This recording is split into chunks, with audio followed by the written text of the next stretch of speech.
Jadi kan begini ya, kadangkala ya tidak bisa dihindari Mm-mm. konsep budaya kita di Indonesia tuh masih dominan konsep patrialistik gitu ya.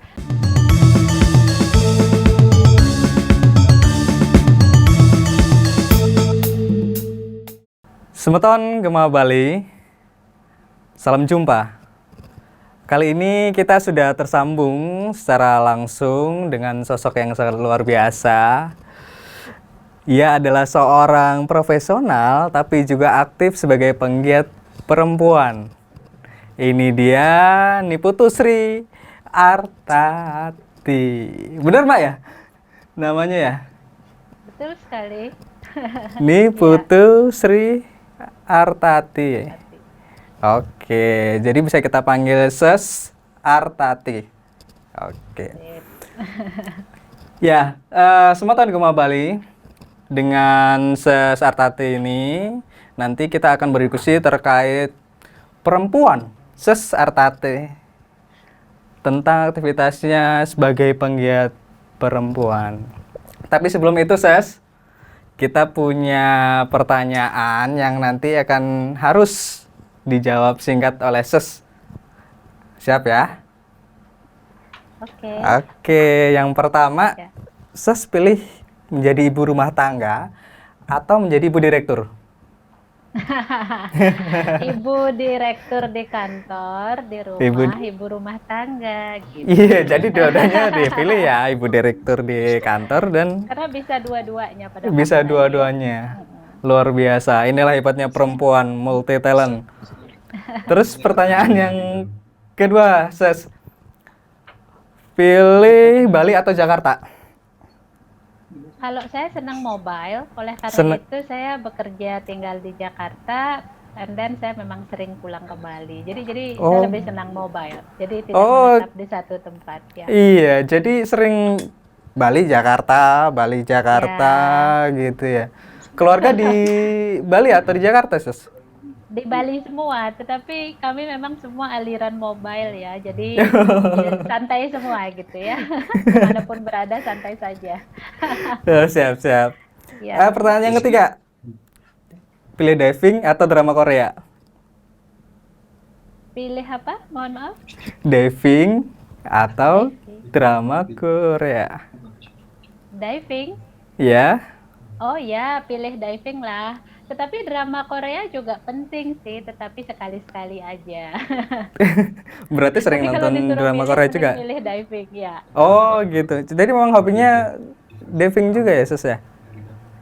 Eh, saya sedang menekuni, sedang Hmm? berlatih diving karena memang saya tuh senang melihat pemandangan bawah laut ya gitu ya. Cuman dari dulu belum Hmm. sempat mempelajari tekniknya secara fokus. Nah, jadi akhir-akhir ini mulai nyari sertifikat gitu ya, Oh sehingga gitu. Mulai semakin digeluti.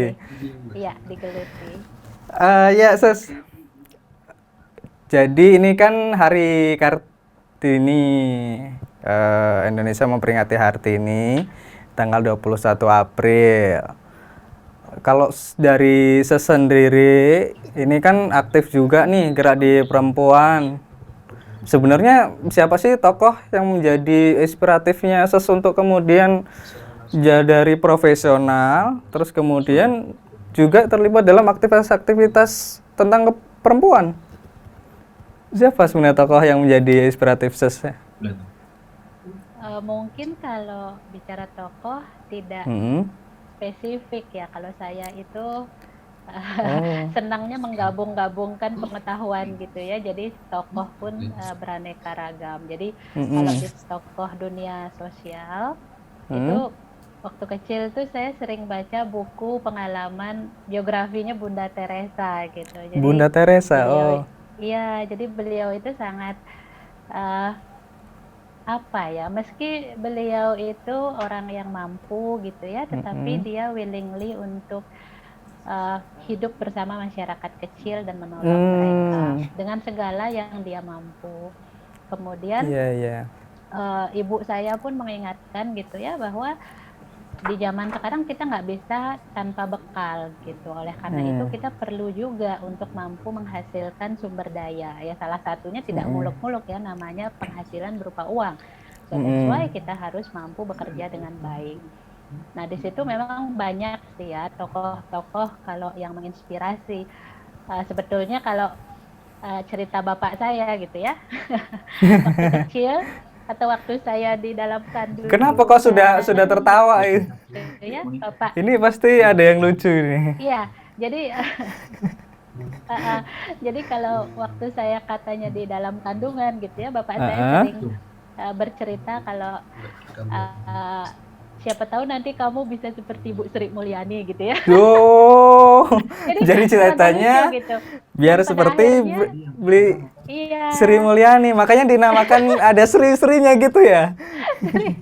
Oh, jadi memang gitu.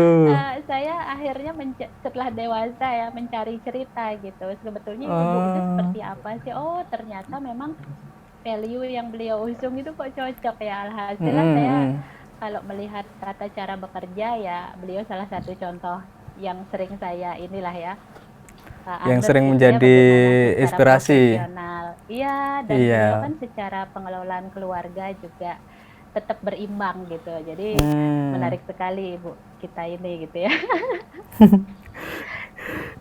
Gitu. Tadi, Jadi mungkin kalau dilihat dari dua sisi ya, antara dunia profesional dan dunia sosial, memang dua tokoh itu sih nggak jauh-jauh gitu ya. Ya selain oh, keluarga sendiri ya, nenek saya gitu ya, pekerja keras juga gitu, ibu saya. Tapi yang di luar yang mungkin masyarakat kenal beliau dua ini rasanya ya. oh gitu.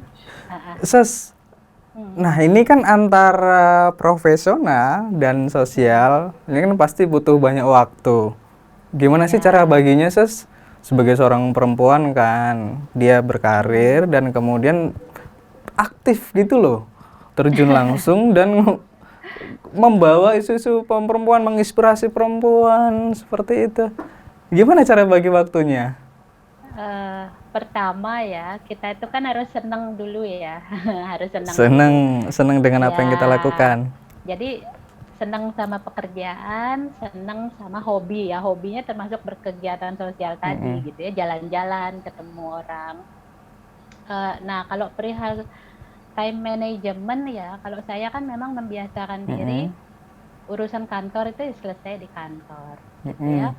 Sehingga nanti kalau kita keluar dari kantor, ya kita masuk ke tema yang berbeda. Seperti tadi bertemu teman-teman di lingkaran yang berbeda. Dari sana kita punya kesempatan untuk membangun jejaring sosial lainnya, gitu ya. Iya, Nanti pada iya, saat iya. weekend, ya kita atur-atur saja, karena kan tidak selalu berkegiatan sosial itu yang rumit-rumit gitu ya, enggak gitu. Banyak sekali kegiatan sosial yang sederhana dan Yang bisa diikuti sederhana. oleh banyak pihak. Misalnya kita ngajar aja tuh di sekolah kolong misalnya, atau di sekolah anak-anaknya para pemulung misalnya. Kita ambil setengah hari gitu ya, ngajar aja di sana.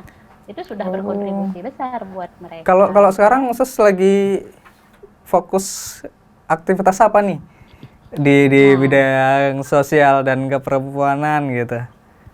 kalau sekarang lagi sibuk bantu ini yayasannya alumni SMA Taruna Nusantara. Oh, Yayasan Kebetulan Taruna kami punya Nusantara. yayasan.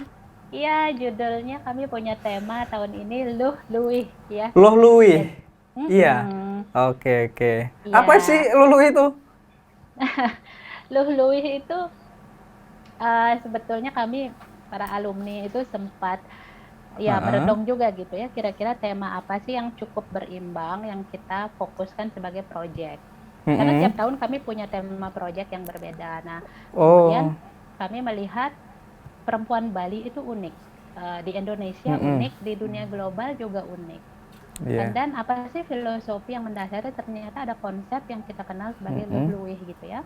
Bagaimana kita mampu menyeimbangkan peran perempuan Perempuan. sehingga kita mampu berkontribusi secara berimbang. Nah, kalau kita lihat di Bali itu kan memang unik ya. Satu sibuk di dapur, dua sibuk di Mm-mm. pura, tapi tetap bisa bekerja Iya. dan juga ngasuh anak juga jalan. Jadi Ngasih. karena komprehensif konsep yang kita Multi miliki. talent juga. Ya, jadi itu akhirnya kami fokus pada sebuah proyek untuk pengembangan peran anak-anak muda perempuan, khususnya di daerah Karangasem. Kali ini bikin pilot Oh, proyeknya di Karangasem. Polet Parucu ini Karangasem. Ya. Tapi tak lihat itu di apa namanya postingan di Instagram. Mm-mm. Memang anak muda yang menjadi inspiratornya, inspirasinya yang akan ditampilkan gitu, termasuk Ya. kan gitu. Ya campur-campur biar paradigmanya lebih ini ya, berimbang sesuai audiens. Ada yang masih Hmm, sekolah, ada yang memang sudah bekerja, fokus iya. di kontribusi keseimbangan gender gitu ya. Terus sebenarnya dari program Luh Luh itu apa yang pengen dicapai, Sus? Jadi kan begini ya, kadangkala ya tidak bisa dihindari Mm-mm. konsep budaya kita di Indonesia itu masih dominan konsep patrialistik gitu ya. Dominan Jadi patriark. ya, jadi seolah-olah laki-laki masih banyak dominan Mm-mm. paradigma laki-laki itu yang lebih unggul.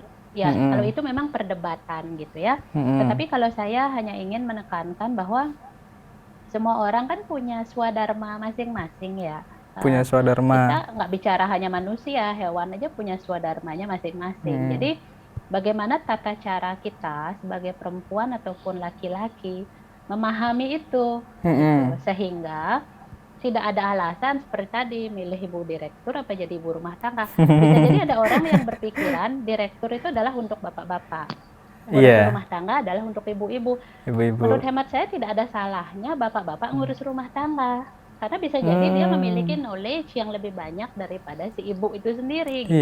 iya. Nothing wrong with that. And then kita perlu memahami bahwa setiap pekerjaan yang kita ambil itu memiliki kesulitan tersendiri gitu. Mm-mm. Yang memang kita harus akui saya tidak mampu mengerjakan itu. And then kamu yang lebih pandai, and then kamu yang lebih mumpuni istilahnya. Berarti tinggal komunikasi ya ya antara laki dan betul, perempuan ini harus setara lebih gitu loh untuk berimbang membagi. gitu ya. Iya, lebih berimbang. Uh-uh. Tapi kalau ngelihat sendiri Ya, kondisi hari ini perempuan di Indonesia, khususnya di Bali deh, ya. gimana sih sekarang ini statusnya gitu? Apakah masih atau dalam upaya untuk kesetaraan atau sudah setara atau masih dalam kalau bisa kita bilang kelas kedua seperti yang kita kalau ngomong soal patriark berarti perempuan itu kelas kedua.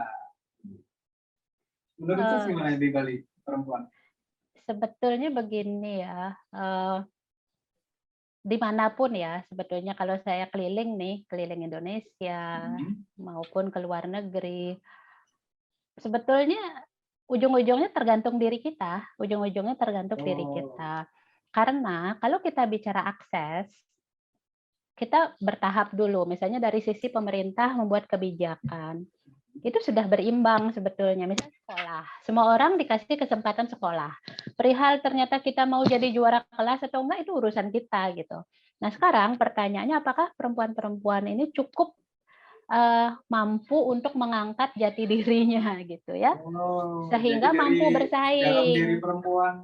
Iya, kadangkala mereka ada momen memang ada momen situasi kita nggak mau bersaing, tetapi psikologi seperti itu tidak hanya muncul di perempuan sebetulnya, di laki-laki juga banyak. Makanya kan nggak semua laki-laki jadi juara satu gitu, karena mereka juga nggak ingin bersaing gitu. Malah perempuannya yang ingin bersaing tuh perempuannya lah yang jadi juara satu. Itu human common sense menurut saya. Tapi intinya adalah kalau kita lihat secara kesimpulan, saya nggak bisa mengeneralisir ya apakah kita sudah setara atau tidak. Tapi secara akses semua orang sudah diberi kesempatan. Kalau kita bicara keluarga, saya juga nggak mau mengeneralisir karena ada keluarga di Bali itu yang sangat open minded, tapi memang masih banyak yang sangat apa ya terlalu ortodok juga gitu ya. Tapi ya itu kembali ke kepribadian masing-masing orang kalau saya melihat. Tinggal kita bangun pemahaman aja. Artinya kalau Saya kita sih seperti itu sambungin ya. ke Kartini nih, Ses, cita-cita dari Kartini kan ingin memberikan akses yang sama terkait hak antara laki-laki dan perempuan. Nah, gerakannya Ses dan teman-teman mungkin juga mengacu kepada ke sana ya. Tadi seperti dibilang untuk lebih bagaimana menginspirasi para perempuan untuk bisa bersaing yang sama dengan laki-laki, begitu juga mengedukasi laki-laki kan gitu untuk tidak terlalu menekan akses perempuan kan seperti itu. Tapi sebenarnya Bung, sorry. Sebenarnya apa yang dicita-citakan Kartini ini tuh kalau menurut Ses sudah diterapkan belum untuk perempuan Indonesia kita hari ini? Jadi memang kalau itu ya mungkin sudah semakin stabil. Semakin stabil. Ya. Karena kalau kita lihat tren misalnya 20 atau 30 tahun terakhir, banyak sekali tercipta komunitas-komunitas perempuan, kemudian seperti di Dewan ya, di DPR itu ada khusus memang perwakilan dari perempuan, itu kan gebrakan banget gitu ya. Kemudian komposisi pemimpin-pemimpin itu dibuka lebar, perempuan diberi kesempatan. Maka tadi saya sampaikan tinggal mau atau tidaknya kita aja. Kemudian jadi memang sudah mulai semakin stabil dan semakin berimbang sebetulnya. Semakin stabil dan semakin berimbang. Oke. Iya. Ses, ada pesan-pesan nggak untuk Kartini kita di Bali, di Indonesia, ataupun di seluruh dunia? Seperti apa sih gitu loh pesan-pesannya untuk para perempuan-perempuan itu, perempuan-perempuan hebat itu? Silakan. Ya. Kalau saya sederhana ya, pertama kita harus selalu rajin belajar. Dengan rajin belajar kita akan mampu memahami kehidupan itu dengan lebih baik. Ya, dengan kita mampu memahami kehidupan dengan lebih baik, and then kita memahami posisi kita gitu ya, makna kita. Dengan demikian kita mampu mengedukasi orang lain. Ya. Karena tidak semua orang juga memahami apa makna hidupnya. Ya, starting from ourselves. Tapi kita sendiri kadang-kala juga tidak mampu memaknai secara utuh. So that's why kita harus terus belajar. Dengan cara seperti itulah kita akan mampu untuk terus dihargai, ya. Karena dengan pengetahuan yang cukup kita akan mampu berperilaku yang tepat dan bagaimana membangun kesetaraan itu sebetulnya kalau saya pribadi starting pointnya memang dari knowledge gitu ya. Itu aja sebetulnya. Kembali ke sikap aktif dan rajin belajar. Terima kasih. Bisa ucapkan selamat Hari Kartini untuk seluruh perempuan di Indonesia. Mungkin. Selamat Hari Kartini untuk Kartini Indonesia. Semoga semakin mampu berkontribusi untuk kebaikan seluruh masyarakat ya, jadi tidak hanya untuk kaum perempuan, tetapi juga untuk seluruh masyarakat. Nah, jadi semangat terus, pantang menyerah, dan selalu semangat berbagi. Terima kasih. Oke, terima kasih Ses Artati. Itu dia Semeton Gemabal ya.